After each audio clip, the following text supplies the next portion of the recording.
من اللعب في الشوارع إلى قصر الرئاسة. هذه قصة إنسان لم تسمح له الظروف بالبقاء في الظل. السلام عليكم يا أحباب، يا رب تكونوا بخير. أهلا بيكم في صفحتنا كورة جول. ده فيديو جديد من سلسلة فيديوهات حقائق في كرة القدم.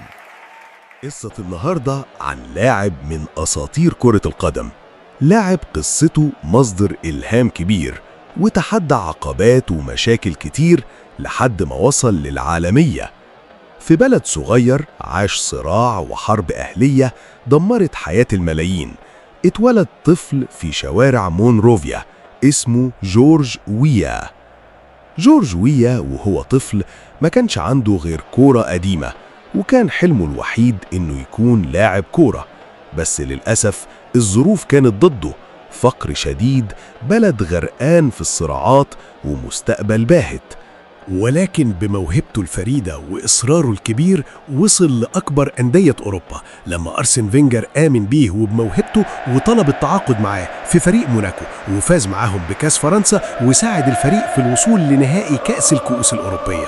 وكمان فاز بأول جايزة فردية ليه في مسيرته لما فاز بجايزة أفضل لاعب إفريقي عام 1989، عشان بعد كده ينتقل لباريس سان جيرمان وقضى معاهم فترة ذهبية وفاز معاهم بطولتين كأس فرنسا وبطولة كأس الرابطة، وحقق معاهم كمان دوري الدرجة الأولى الفرنسي، وكان هداف دوري أبطال أوروبا موسم 1994-1995 ب7 أهداف، وكان أحد الأهداف دي الهدف الإعجازي الشهير في مرمى بايرن ميونخ. وفاز تاني بجايزة أفضل لاعب إفريقي لعام 1994، وانتقل بعد كده الميلان وحقق معاهم بطولتين دوري إيطالي وقدم معاهم أداء عظيم، وأصبح جورج ويا أول إفريقي يفوز بجايزة الكرة الذهبية عام 1995.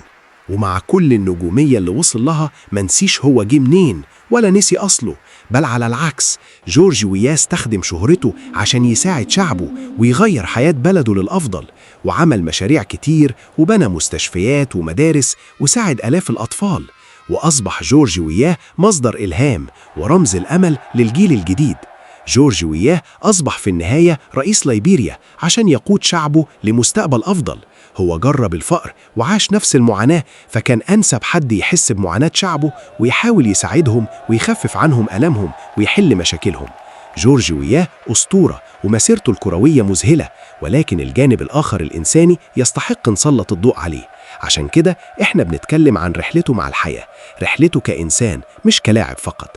لازم نتعلم من القصة دي أن يكون لينا أثر.